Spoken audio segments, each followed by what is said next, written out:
Sa punto pong ito, pag-usapan naman natin ang National Science and Technology Week pa rin na programa ng DOST na nangyayari sa may SMX, sa may Mall of Asia Arena. At para pag-usapan niya, kasama po natin ang Regional Director ng DOST NCR na si Dr. Tess Fortuna.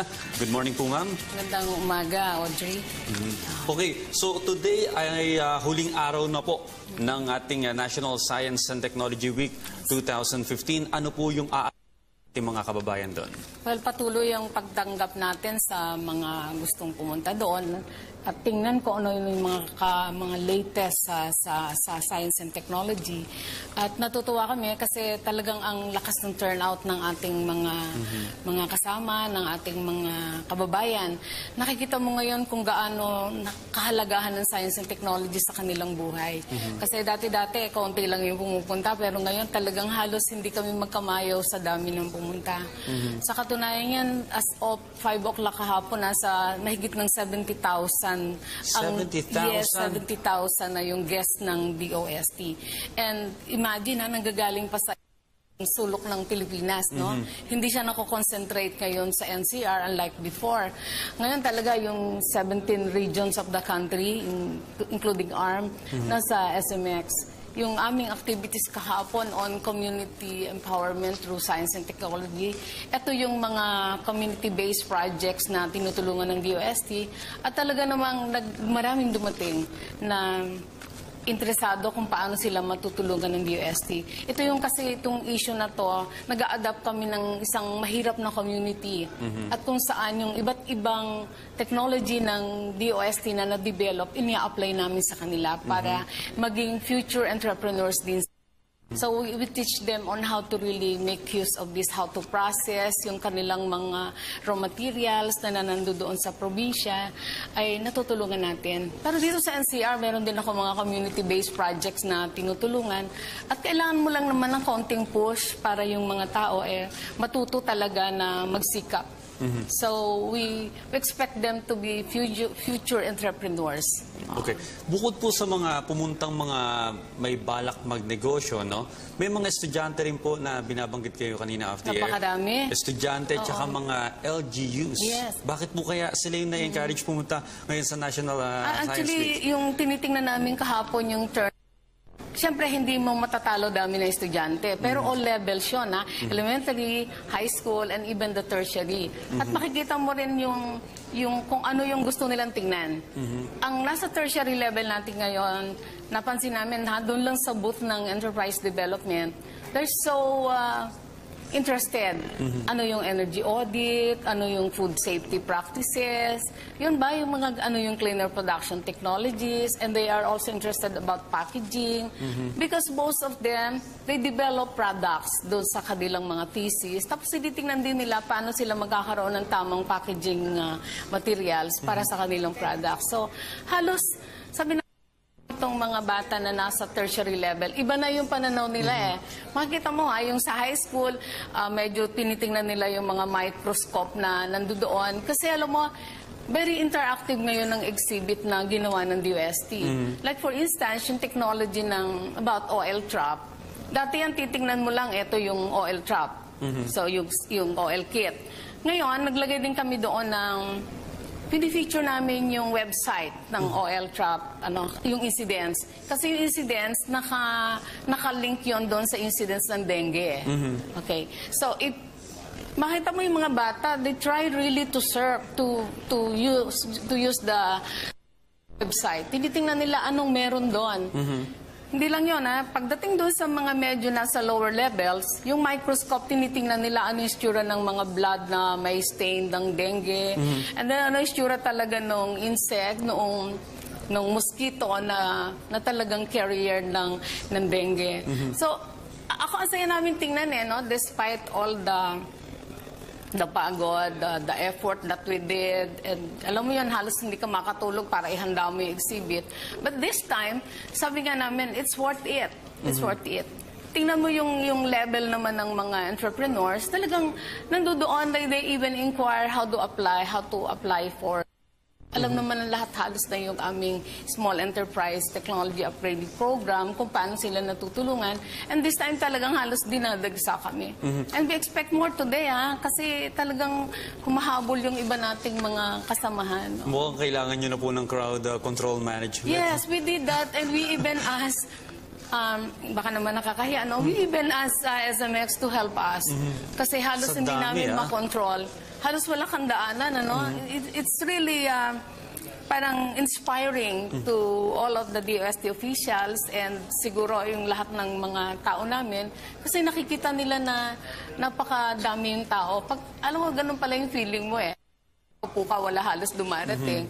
But if you see them na come and go, and then the others even stay, they stay long in the exhibit area. Alam mo, siguro po, Doc, yung talagang achievement nyo dyan, yung pag-uwi at galing sa exhibit ninyo at pag-uwi doon ng mga estudyante o kung sino man pumunta, meron silang bit-bit na knowledge about entrepreneurship, about technology na meron tayo ngayon.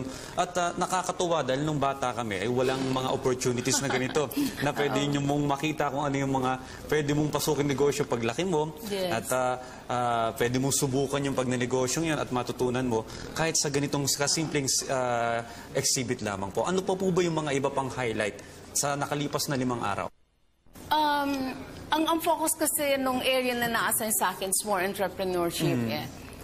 Natuwa lang ako kasi pinipicture namin doon kahit yung mga ordinary na malagkit, na mga kakanin, yung mga puto, kung paano nila inipapak. And then, ano yung potential nila for export. Kaya ang nakita namin doon yung interest ng mga medyo maliliit na lumalaking entrepreneurs. Nakikita nila na pwede pa silang lumaki at mas mag-expand yung kanilang business. Ngayon, may area din tayo doon. Nandun yung ating road train Ewan ko kung nakasakay na kayo doon. Road, di pa po. Maganda yun hindi ko siya masyadong maano kasi hindi ako naka-assign doon. Experience din yun ng mga kabataan. After going through the exhibits, they can go out and ride the road train. Pinicture din yun ng DOST It's a parang 5-coaster type na train and it's moving within the SMX area, the Mall of area. Okay. Balita ko po dito sa may Science Week nga ng DOST, ang isa pang mga tinututukan din ng mga pumupunta yung energy saving tips na pinifeature din dito sa exhibit. Ano po ito? Actually, merong isang section doon na pwede kayong magtanong ano yung mga energy savings devices. Meron siyang area doon. And then, meron din kaming regular na seminar, parang webinar type, na nandoon. Meron kaming schedule, ano yung mga types of seminar na pwede mong pakinggan. Sa upo ka lang doon, continuous yung seminar. So, they learn a lot of things. Nakita ko yung mga mga electrical engineering students, other engineering courses, kasi iba-ibang sector, meron kaming seminar na nakaredy doon. Yun yung parang technical and consultancy services area namin. Okay, ma'am, pag-usapan naman po natin ngayon ang inyong mismong opisina, no? Ang DOST NCR. Ano po ba yung mga highlights sa mga projects nyo previously at saka yung aabangan natin sa ilang buwan na lang ng administration? Yung year na to, magkakaroon tayo ng Regional Inventions Contest and Exhibit this coming September. Meron din kaming gaganaping cluster fair na kumbaga saan ito yung South Luzon kasi ito yung 5 regions. But this time sa Palawan natin yun i-conduct. Pero yung sa NCR activity namin, i-conduct namin to sa TIP. Kasi yung TIP compound, medyo maluwang din yung lugar and we want to penetrate that part of Metro Manila. So next year kasi magkakaroon tayo ng National Inventions Contest. Hindi ka naman pwedeng mag-join ng national not unless you are a regional winner. So for those of you who will be interested to join the Regional Inventions Contest, maganda yon para may chance kayong maging national winner ng Inventions Contest. We'll be doing it in September, last week of September. Nakakalat na yung mga invitation. At ito ay open sa lahat ng ating mga estudyante within the NCR. Doc, nakakatuwa kasi nung panahon namin, nung kami nag-aaral pa lamang, ang talagang minsan, yung mga kaklasmate mo na may mga gusto maging inventor, usually merong notion na hindi naman sinusuportahan ng pamahalaan. Pero ngayon, itong previous mga ilang taon, nakikita ko po talaga yung mga Filipino inventors, mapa-estudyante man yan or mapa-entrepreneur, talagang tinututukan ng at ng pamahalaan kung paano ito maipapakilala sa market at masusuportahan. Yes. Pero alam mo, bago kami sa maging inventor, nagko-conduct din kami ng mga parang invent school program. Parang medyo mag-guide mo yung mga bata, yung how to become more, parang curious ka around the, in your surroundings. Ano yung pwedeng researchable areas. Pero ako, kung ako tatanungin mo at ikaw ay mahusay na inventor, I would like to think na ang tinitingnan mong aspeto, yung talagang merong economic aspects na kailangan ng ating bansa. Hindi basta invention. Something na talagang may mag-gain tayo sa makatulong para maka-move on or maging economically developed countries pa tayo. Yun yung tip ko doon sa para hindi na tayo nag-i-import. Ang isa sa hinighlight ng DOST, yung mga equipment na ginagamit sa ating Food Innovation Center na dati ini-import. Ngayon ay locally fabricated. Talaga? Meron na pong mga gumagawang Pinoy, no? Yes. In fact, meron akong tinutulungan sa may gawin ng Caloocan. Nag-employ pa nga siya ng isang Japanese Kasi ang target market niya sa Japan, yung iba. Di ba it is something na new na tayo mga Pilipino, we can now develop machines in the local. It is meron kaming biniling isang CNC na lathe machine na it cost us 1.2 million doon sa isang adapter. May nakadevelop ngayon sa atin 750,000 lang. And it's really good. Much cheaper. As cheaper. Pero yung quality the same. Yes, the same. So hindi lang yon, marami pa, no? Na nakakagulat na nandoon na tayo sa side na yon. Kailangan ng konting tulong, konti pang encouragement sa ating mga kababayan. Ang gagaling kaya ng Pinoy. No, talagang magagaling ang Pinoy. Pero ito po, last day nga po ng National Science and Technology Week 2015. Ano po bang aasahan? Sabi niyo po kanina may competition pa mamayang mangyayaring hapon. Meron pa. Natin yung mga boss natin na humabol pa. Oo. Sana yung mga hindi pa nakakapunta sa Mall of Asia, puntahan pa ninyo yung aming exhibit at I guarantee you, marami po kayong matututunan at makikita na nandoon. This afternoon, meron pa silang biotechnology camp, parang say science camp na naka-focus doon. Ang ating Science and Education Institute, magkakaroon sila ng science skills competition. Yung mga estudyante will be guided by real scientists. So parang, alam mo kami, we want to really as much as possible, if we can recruit more yung mga young students to take up science and engineering courses. Hindi naman tatakbo yung kung wala itong manpower supplement natin, ano, di ba? Complement para sa ating mga researches. Again, congratulations po at mamaya nga, good luck din sa dami ng mga pupunta sa inyo sa Mall of Asia Arena. Maraming salamat po. Nakapanayam po natin ngayong umaga ang Regional Director ng DOST-NCR na si Dr. Tess Fortuna. Salamat din. Salamat po. Okay, good luck po sa inyo at sana sa pamamagitan ng DOST, marami pang entrepreneurs, marami pang mga inventors ang mabigyan ng suporta ng pamahalaan. Diyan lamang po kayo dahil magbabalik pa ang Good Morning Boss.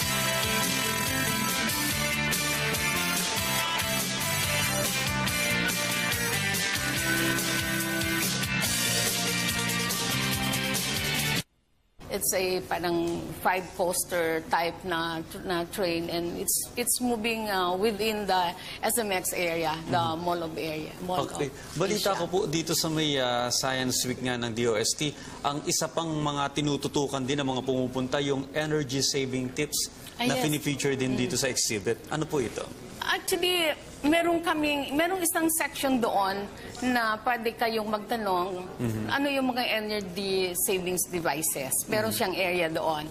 And then, meron din kaming regular na seminar, parang webinar type na nandoon. Meron kaming schedule, ano yung mga types of seminar na pwede mong pakinggan. Sa upo ka lang doon, continuous yung seminar.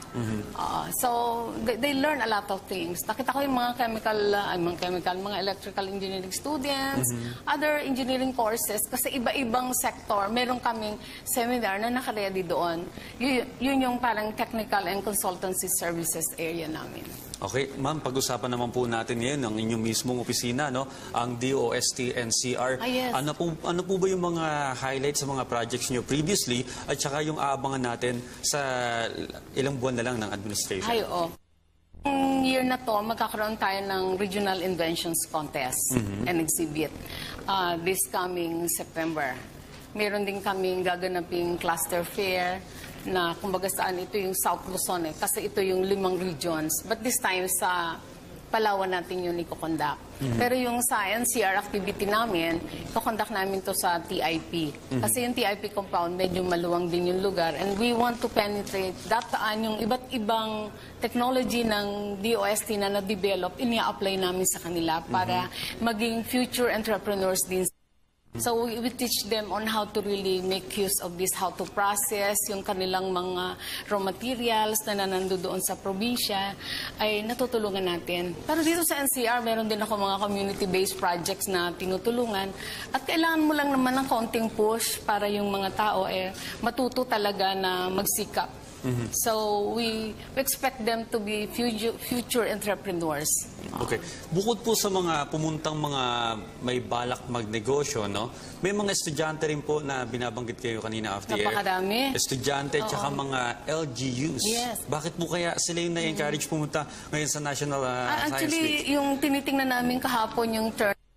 Siyempre, hindi mo matatalo dami na estudyante. Pero all levels yun, ha? Elementary, high school, and even the tertiary. At makikita mo rin yung kung ano yung gusto nilang tingnan. Ang nasa tertiary level natin ngayon, napansin namin, doon lang sa booth ng enterprise development, they're so interested. Ano yung energy audit, ano yung food safety practices, yun ba yung mga ano yung cleaner production technologies, and they are also interested about packaging because most of them, they develop products doon sa kanilang mga thesis. Tapos tinitingnan din nila paano sila magkakaroon ng tamang packaging materials para sa kanilang products. So halos sabi na itong mga bata na nasa tertiary level, iba na yung pananaw nila Makikita mo yung sa high school, medyo tinitingnan nila yung mga microscope na nandoon. Kasi alam mo, very Sa punto pong ito, pag-usapan naman natin ang National Science and Technology Week, pa rin na programa ng DOST na nangyayari sa may SMX, sa may Mall of Asia Arena. At para pag-usapan niya, kasama po natin ang Regional Director ng DOST NCR na si Dr. Tess Fortuna. Good morning po, ma'am. Magandang umaga, Audrey. Okay, so today ay huling araw na po ng ating National Science and Technology Week 2015. Ano po yung mga kababayan doon? Well, patuloy ang pagtanggap natin sa mga gustong pumunta doon at tingnan ko ano yung mga latest sa science and technology. At natutuwa kami kasi talagang ang lakas ng turnout ng ating mga kasama, ng ating mga kababayan. Nakikita mo ngayon kung gaano kahalagahan ng science and technology sa kanilang buhay. Kasi dati-dati, kaunti lang yung pumupunta, pero ngayon talagang halos hindi kami magkamayaw sa dami ng pumunta. Sa katunayan yan, as of 5 o'clock kahapon, nasa mahigit ng 70,000. 70,000? Yes, 70,000 na yung guest ng DOST. And imagine, nanggagaling pa sa sulok ng Pilipinas, no? Hindi siya nako-concentrate ngayon sa NCR unlike before. Ngayon talaga yung 17 regions of the country, including ARM, nasa SMX. Yung aming activities kahapon on community empowerment through science and technology, ito yung mga community-based projects na tinutulungan ng DOST at talaga namang maraming dumating na interesado kung paano sila matutulungan ng DOST. Ito yung kasi itong issue na to, nag-a-adapt kami ng isang mahirap na community. At kung star active ngayon ng exhibit na ginawa ng DOST, like for instance, yung technology ng about oil trap, dati yan titingnan mo lang, ito yung oil trap. So yung oil kit. Ngayon, naglagay din kami doon ng pinifeature namin yung website ng oil trap, yung incidents. Kasi yung incidents, nakalink yon doon sa incidents ng dengue.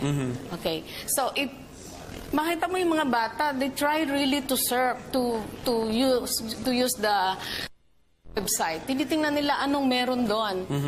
Hindi lang yun, pagdating doon sa mga medyo nasa lower levels, yung microscope, tinitingnan nila ano yung istura ng mga blood na may stain ng dengue. And then ano yung istura talaga nung insect, nung mosquito na talagang carrier ng dengue. So, ako ang saya namin tingnan no? Despite all the pagod, the effort that we did. And alam mo yun, halos hindi ka makatulog para ihanda mo yung exhibit. But this time, sabi nga namin, it's worth it. It's worth it. Tingnan mo yung level naman ng mga entrepreneurs, talagang nandoon, they even inquire how to apply for. Alam naman ng lahat halos na yung aming Small Enterprise Technology Upgrading Program, kung paano sila natutulungan. And this time talagang halos dinadagsa kami. And we expect more today, kasi talagang humahabol yung iba nating mga kasamahan. Mukhang kailangan nyo na po ng crowd control management. Yes, we did that, and we even asked, baka naman nakakahiya, no? We even asked SMX to help us. Kasi halos hindi namin makontrol. Halos wala kang daanan, ano? It's really parang inspiring to all of the DOST officials and siguro yung lahat ng mga tao namin kasi nakikita nila na napakadami yung tao. Alam mo, ganun pala yung feeling mo Upo ka, wala halos dumarating. But if you see them na come and go, and then the others even stay, they stay long in the exhibit area. Alam mo, siguro po, Doc, yung talagang achievement nyo dyan, yung pag-uwi at galing sa exhibit ninyo at pag-uwi doon ng mga estudyante o kung sino man pumunta, meron silang bit-bit na knowledge about entrepreneurship, about technology na meron tayo ngayon.